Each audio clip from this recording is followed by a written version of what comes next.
What's up, Lost Boys? Here we are with our Week 7 fantasy recap video, and it was another awesome week of fantasy. Kind of a brutal week of fantasy with all the injuries. Let's get right into it. But first, today, NBA Day, boys. The new season of NBA kicks off today. LeBron tonight. I'm sure you guys got it set for your DVRs. Enjoy the GOAT. Also, speaking of the GOAT, we got the GOAT video game. 20th anniversary today of World of Warcraft. Huge, monstrous day, boys. So we got the tunes changed to good old WoW theme. Hope you guys enjoy it. Now let's get right into fantasy. What a week it was. Some big wins, some close wins. Last night, once again, decided some victories. So we're going to start with our matchup of the week from last week. It was our Super Bowl rematch, and different game, same result. Cass destroys Josh. I mean, Cass puts up the most points he's had in about 4 weeks. His team decides to show up against Josh and beat the crap out of him. Josh, on the other hand, no shows. Kyler does well. Baker, even after losing both his wide receivers, do well. I mean, Mike Evans got him start off with a 25-yard touchdown in the first quarter, but then he blows his hamstring out. It looked not very good. He might be out for at least a couple weeks. He got the day started off right for Cass. Brian Thomas Jr. in London, first touchdown of the game, of course, goes to Cass. So he's rolling. Kyren Williams gets him a couple touchdowns. Mark Andrews decides to have his best game of the year by far. I think Mark Andrews scored more points in this week's game than he has in all the other weeks combined this year. Aaron Jones gets him a long touchdown to start the day. Cass's kicker is still dominating. So Cass in general, he did awesome this week. Josh, he did not do awesome this week. He had one touchdown from all of his position players. He actually had one touchdown from everyone except for Josh Allen. It was an awful week for Josh. The big news for him is Jaden Daniels got hurt his ribs. We don't really know what's going to happen with him. They're saying he's week to week, so he may be out for a while. He may come back this week. Excuse me. Devontae Adams did not have a connection with Rodgers. Kamara died on Thursday Night Football. Jameson Williams gets .1, and now it's looking like he's going to be suspended for 2 games. So awful week for him. Ramondre, I mean, just we could go along either way. Josh did terrible. Cass did awesome. Cass beats the crap out of Josh.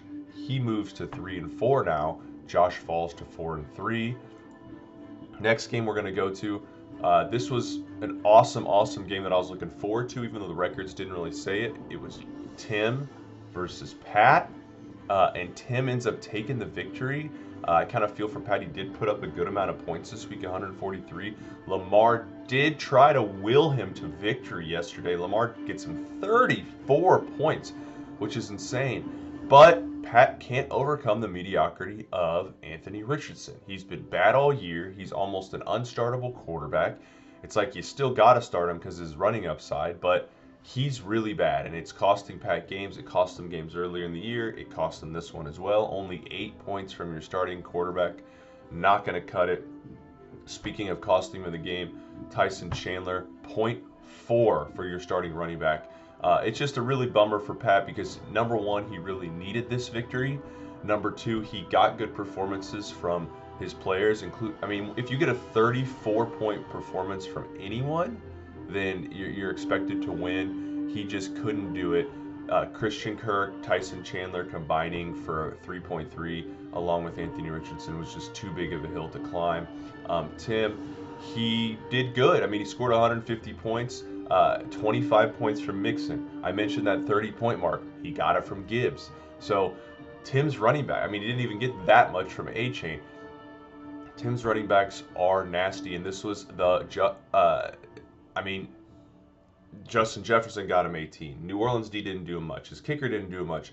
Tim got a victory and put up 153 points, and his number 2 wide receiver in Deebo Samuel got him 0 because he went out with the flu. So Tim's team is looking strong. Like I said, he moves to 5-2. It's kind of scary how good his team is playing right now. I mention it every week, but he's 2 yards off of being first place at 6-1, but he's 5-2 right now. He's in the playoffs currently. So Tim's team's rolling. Pat's team falls to 2-5. It's kind of brutal for Pat, but still early in the season. Next game we're going to go to Denny versus Llama, similar to the Josh and Cass game where Denny just beat Ryan's ass. Ryan puts up 93 points, can't even break the 100-point barrier. His top guys did okay. Rodgers, Wilson, Chase, Darnold all got in the teens, but after that we saw Ryan's depth, or I should say non-existent depth. It was awful. Jalen Waddle, 1. Dalton Schultz, 3. Jerry Jeudy. Who starts Jerry Jeudy? Who starts 2 Cleveland guys on their team? Ryan does. Austin Eckler, 3. Ryan's team's just not very good. And you saw it again this week, putting up less than 100. And you know whose team's really good? Danny's team is really good. They're all crushing it. Horseshird Hair leading the way again. I mean, that pick is just insane. I think he got him in maybe the 5th round. He's going to be the #1 fantasy running back. 24 points again. The guy is just trudging along. I think he had like 150 yards last night, 170 yards. And he's getting solid play from Jared Goff after that trade with Jace. It gave him a top-tier fantasy quarterback. Laporta isn't really doing good, but he'll come around. Herbert's not really doing much, but it doesn't matter. Denny's team's just that good. A.J. Brown is back healthy. He's gotten going. Brian Robinson's awesome. James Cook got him a touchdown. So, I mean, in general, Denny's team didn't have any crazy guys. 24 from Derrick Henry is really good. But this is what Denny's team does. It just always gets a lot of points combined. 134 is a pretty good week, and he gets the most important thing, the dub. Denny moves to 5-2 and into first place. Huge day for Denny, huge week for Denny, moves to first place. Next game we're going to talk about was Justin versus Jace. I was actually really interested in this game because Justin's been on a roll. He was 0-3 to start the year. He won 3 in a row by beating Cass, by beating Josh, by beating Denny somehow. So he's 3-3, probably the hottest team in the league. He runs up against Jace, who started the year 0-5. Jace beats Matt last week, who's 5-0. Now he's facing Justin, and Jace takes the dub, gets 130 points. This one was a close game going into Monday Night Football. This was one of our tight ones. Jace was up, I think, by like 9 or something like that. He had Isaiah Likely, he had Justin Tucker, and Justin had Godwin. And Godwin looked like he was going to get fed the ball once Mike Evans got hurt, and it just never happened. And then to add insult to injury for Barreto, Godwin looks like he broke his ankle with 50 seconds left in that game in useless time. I don't know why the Bucs were even trying. And Godwin's probably going to be out for the year, which kills the Godwin pick was the best pick of the draft, right ahead of Derrick Henry. I really think Godwin was the best pick of the draft. He was the wide receiver 1 going into this week. He was a late round pick, and Justin's been feasting with him. Unfortunately, it looks like he just lost him for the year. Jace gets his 2nd win in a row somehow. He puts up 130 points, so not a great week, not bad. His quarterbacks are doing pretty good. Geno throws a lot. I think Geno may be leading the league in passing yards. Jalen Hurts is getting Jalen Hurts things. A typical Jalen Hurts game, 100 yards passing, 1 touchdown, and then 2 rushing touchdowns, 22 fantasy points. So Jalen Hurts is doing his normal thing. But the rest of Jace's team, they did okay. It wasn't anything crazy. I mean, his first-round pick is looking close to one of the best first-round picks. I mean, took Amon-Ra #2 overall, and other than that first week, Amon-Ra has been solid to awesome. Another 21-point week for Jace. He's been really good. The one that hasn't been very good was Devontae Smith. I mean, 0.3 from Devontae Smith. So not the best from him. In general, though, Jace with Pollard, with Jacobs, does okay. But the big thing was he got the victory. Justin, it's getting kind of frustrating for Justin to start Patrick Mahomes. You just got to call it how it is. He throws picks, which kills you, #1. #2, even when he does get into the red zone, they're running it in every time. I mean, this week, Kareem Hunt, and then a jet sweep. It's tough for Mahomes. Did get one of those running touchdowns, but Mahomes is not giving Justin what he wants out of fantasy. If Mahomes would have just given him a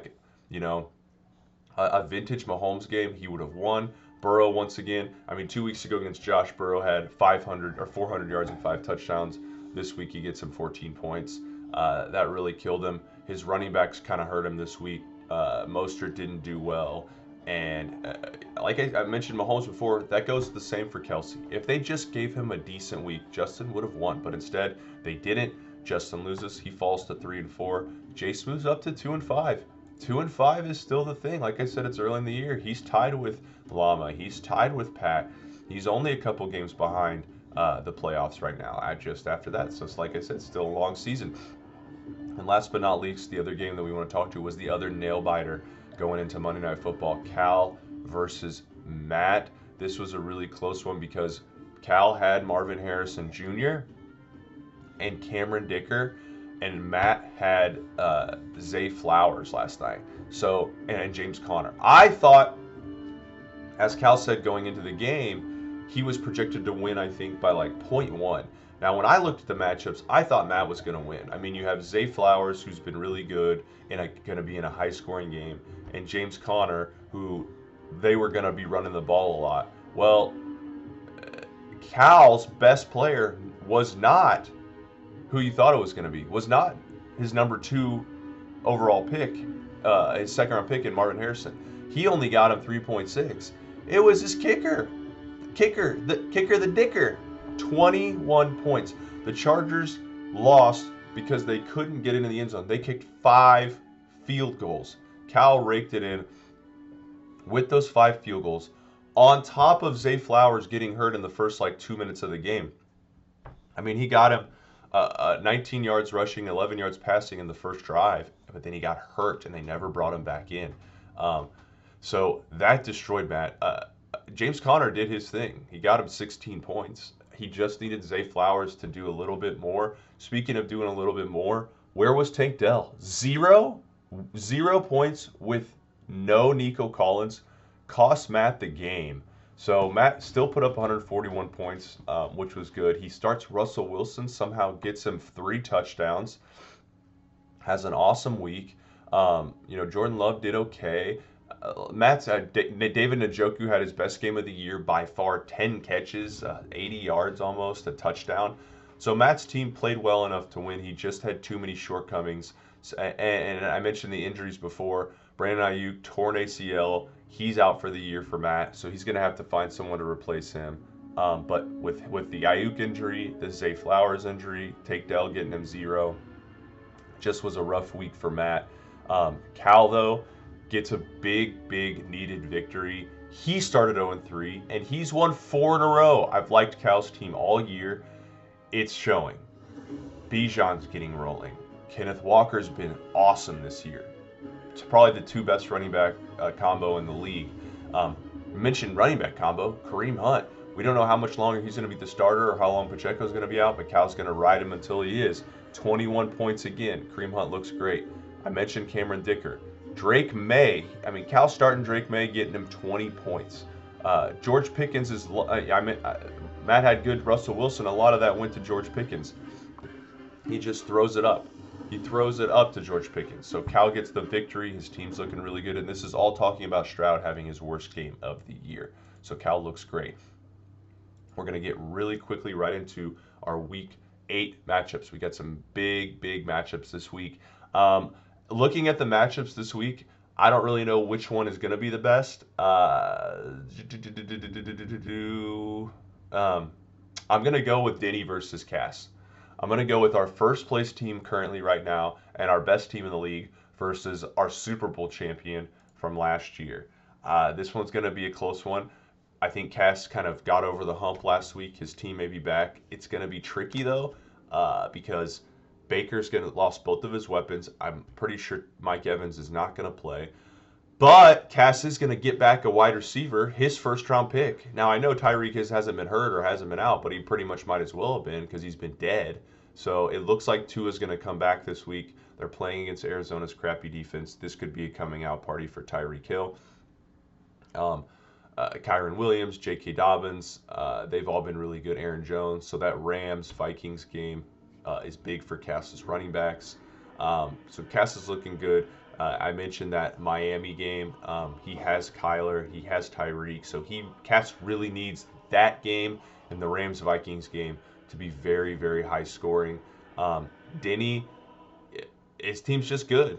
I mean, his team's just good. He doesn't really have anyone on bye this week. He doesn't really have any injuries right now. And speaking of getting people back, it's looking like a Cooper Kupp is coming back for this Thursday night game. So that Rams-Vikings game is the Thursday game, and it's big for both teams. With Goff still rolling, they play Tennessee. Goff should put up a decent amount of points. Herbert still hasn't had a great game. He might against New Orleans. We saw how awful their defense was last week. Horse turd hair going against Cleveland. They might be energized. Cleveland might be energized with no Deshaun Watson, but James Cook going against Seattle D. That will be a high-scoring game. This one's going to be tight. I'm going to go give the edge to Denny, just because I think Cass does have an edge, maybe with the quarterbacks. Kyler Baker though, but because Cass lost Mike Evans and Denny's fully healthy, I think Denny squeaks out a victory this week and takes down Cass. Next, we're going to look at is our other awesome game of the week, Josh versus Tim. We got our second place team, or our third place team versus our fourth place team. Could be a playoff matchup. And this is going to be a good one. I think this one's going to depend on whether Jayden Daniels plays or not. I don't think he's going to, but if he does, it's really going to help Josh, not just because of obviously how good he is, because Scary Terry will benefit from that. But they play the Bears, which the Bears defense is legit really, really good. So they're going to need their best quarterback out there. The Bears have held all their opponents really, really low. So that hurts Josh. But what helps him is the Josh Allen matchup against Seattle's defense. The Jets, who he has Devontae Adams, Breece Hall, they're playing against New England, who is awful. So that's his benefits. Tim, on the other hand, Purdy's going to crush Dallas's D, who's been back. They don't have Micah Parsons anymore. We'll see if Debo plays. He had pneumonia they came out with. I don't really know how long that it takes you to get over pneumonia. He was in the hospital, so he might be down Debo. That actually could be a good thing for Tim. But with Gibbs, with A-Chain, with Mixon, with Justin Jefferson playing on Thursday, I think Tim's team is just rolling right now. I'm going to give the edge to Tim this week. I think his running backs come through for him, and I do think Trevor Lawrence and Brock Purdy, they bounce back. I think Brock Purdy has a good game against Dallas, and I think Trevor Lawrence has a good day against Green Bay, a surprisingly good day against Green Bay, and I think Tim takes the victory this week over Josh to move to 6-2. Josh would fall to 4-4 after starting 3-0, so rough stretch for Josh. Next game we're going to talk about is Justin versus Cal. Justin versus Cal. Cal, hottest team in the league right now. He's won 4 in a row. He's crushing it. Justin's team, he was hot. He just lost to Jace. Justin pretty much has most of his guys back. Cal pretty much has most of his guys back, except for Nico Collins, who's still on the IR. Both teams are really good. Matchups look about even across the board. Stroud's going to division game against the Colts. It's going to be indoor. It's going to be in Houston. Bijan against Tampa Bay, who just got destroyed by Baltimore. So we'll see how Bijan does. Kenneth Walker's going against Buffalo's terrible defense. And Kareem Hunt's going against Vegas. So I think that's going to be the difference in the game. Cal's running backs. Cal's running backs are significantly better than Justin's. We're talking about those guys versus Chuba Bubba, Mostert, and Alexander Mattison. The only way Justin has a chance in this game is if Mahomes is pissed about the whole Kermit the Frog thing from this summer and comes out and just gives you that old vintage Mahomes game and destroys Vegas. And Kelce gets involved as well. He needs 350 yards, he needs 3 touchdowns, and he needs 2 of them to go to Kelce. That's the only way. If that doesn't happen, especially with him losing Godwin, Justin has no chance. Unfortunately, the Chiefs haven't been that team this year. I don't see that happening. I'm going to go Cal wins in a landslide, unfortunately. Next game we're going to go Learning Computer versus the Titty Biscuits. Pat needs a win here. This is a must win. He's got to take it. He's facing Matt. Matt's lost 2 in a row, so both teams are in rough spot right now. I mean, Matt's still doing great. He's in second place, but he has lost 2 in a row. Pat needs a game out of Anthony Richardson. It's just as simple as that. He's starting Rico Dowdle, which is a little bit scary. He can't be starting Rico Dowdle. He needs Pacheco back. He needs McCaffrey back. I say it every week, but they're not coming back yet. So Pat needs a big game from Anthony Richardson. He needs his 2 quarterbacks, Lamar and A-Rich, to score him 50 or 60 points, because if that doesn't happen, Pat doesn't have a chance. It's unfortunate because he has Brock Bowers, which was a great pick. He's looking like the best fantasy tight end right now to go along with Trey McBride. But Pat's team just as weak. It looks like DK Metcalf's going to miss the game as well. I think he had a hamstring injury. So Pat's just banged up. Matt is not really banged up. We'll see what the Flower injury was. It didn't look very It didn't look very serious. Jonathan Taylor looks to come back. Barkley's going against the Bengals Swiss cheese defense. Connor's going against the Miami Swiss cheese defense. I just think Matt's team right now is healthier and better than Pat's. I think Matt gets back in the win column. He gets a W over Pat. So Pat falls to 2-6, which is brutal. And then last but not least, speaking of 2-5 teams, Ryan versus Jace. Battle of 2 and 5s. Jace is rolling right now. Ryan is not rolling right now. I think Jace, he's won 2 in a row.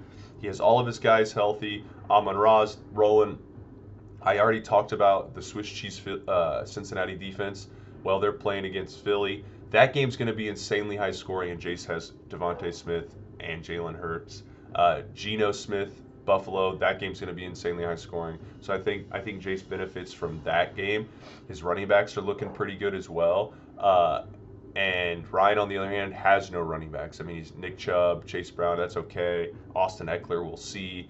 I mean, Ryan's team's just not very good. We don't need to go over it again. His top four guys are good. Ryan's only chance is if Jalen Waddle has a great game. We'll see. Tua's coming back, so it could very easily happen. But I'm going to give the edge to Jace. I think he moves to 3-5, gets 3 wins in a row. He gets his fantasy season, keeps it alive. So those are the games this week, guys. Hope you guys enjoyed the video. Love you guys. Have a great day.